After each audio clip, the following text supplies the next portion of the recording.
Mekkah mengenalnya sebagai permata kota. Mus'ab bin Umair, putra dari keluarga kaya raya yang tak pernah mengenal kata sulit. Ibunya, Hunnas binti Malik, memanjakannya melebihi siapapun. Konon, sepatu yang ia pakai didatangkan khusus dari Yaman, dan pakaiannya adalah sutra terhalus yang harganya tak terjangkau oleh akal sehat penduduk biasa. Ia adalah idola, pusat perhatian, dan dambaan setiap gadis di Jazirah Arab. Hidupnya adalah definisi kesempurnaan duniawi, pesta, pujian, dan kenyamanan tanpa batas. Tak ada yang menyangka bahwa di balik jubah kemewahan itu tersimpan hati yang sedang mencari sesuatu yang lebih besar dari sekadar harta.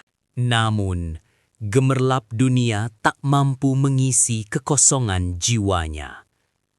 Kabar tentang seorang pria yang membawa risalah baru sampai ke telinganya. Dengan sembunyi-sembunyi, Mus'ab mendatangi Darul Arqam.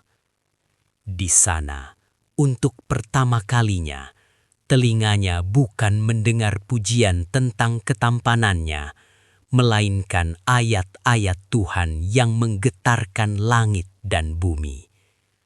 Saat Nabi Muhammad membacakan Al-Quran, runtuhlah segala kesombongan jahiliyah dalam dirinya.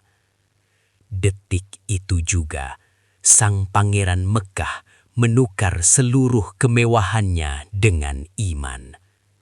Ia bersyahadat, memilih jalan yang terjal namun penuh cahaya, meski harus ia sembunyikan rapat-rapat dari keluarganya. Rahasia itu akhirnya terbongkar. Utsman bin Tolhah melihatnya sholat. Murka sang ibu tak terbendung. Mus'ab, anak emas yang dulu dimanja, kini diseret dan dikurung di ruang gelap rumahnya sendiri. Ibunya, wanita yang paling ia cintai, kini menjadi penyiksa utamanya. Ia diputus dari segala fasilitas, dilarang makan dan minum, dipaksa untuk kembali menyembah berhala. Namun, lihatlah keteguhannya.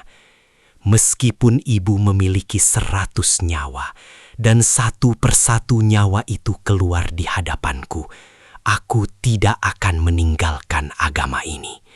Ucapnya lirih, namun tajam.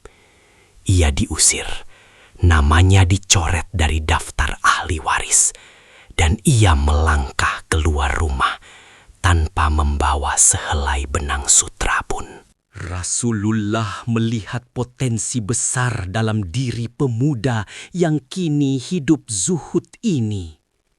Mus'ab ditunjuk menjadi duta Islam pertama, dikirim ke Yatsrib, kota yang kelak menjadi Madinah.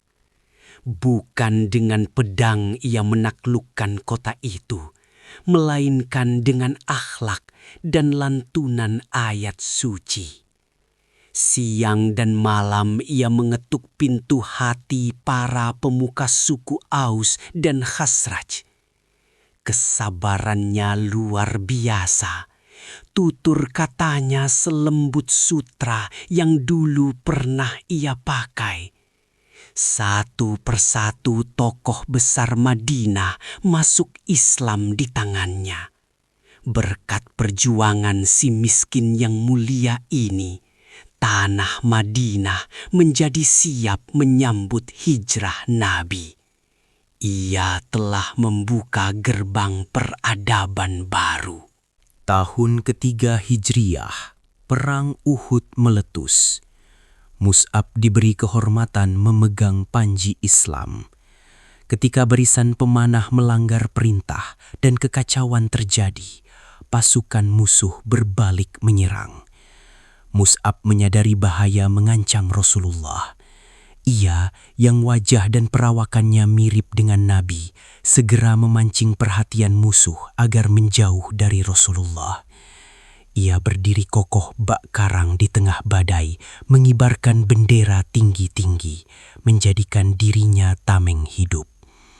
"Inilah aku, seranglah aku," teriaknya dalam hati, rela menukar nyawanya demi keselamatan sang kekasih Allah. Ibnu Qomiyah, sang musuh Allah, datang menerjang. Tebasan pedang memutus tangan kanan Mus'ab. Namun, panji itu tak ia biarkan jatuh. Ia sambar dengan tangan kirinya sambil berteriak, "Muhammad itu tidak lain hanyalah seorang Rasul." Tangan kirinya pun ditebas hingga putus. Kini, tanpa kedua tangan, ia mendekap bendera itu ke dadanya dengan sisa lengannya, menahannya dengan dagu dan lehernya, menolak menyerah. Hingga akhirnya sebuah tombak menembus dadanya. Tubuh yang dulu dimanja dengan kasur empuk itu kini rubuh mencium tanah keras Uhud. Bintang itu telah padam di bumi untuk bersinar selamanya di langit. Pertempuran usai, Rasulullah berdiri di samping jasad sahabat tercintanya. Air mata Nabi menetes deras melihat kondisi Mus'ab. Pemuda yang dulu memiliki lemari penuh pakaian mewah, kini di akhir hayatnya, kain kafan untuk membungkus tubuhnya pun tak cukup. Jika kain itu ditarik menutupi kepala, kakinya terlihat. Jika kakinya ditutup, kepalanya terbuka.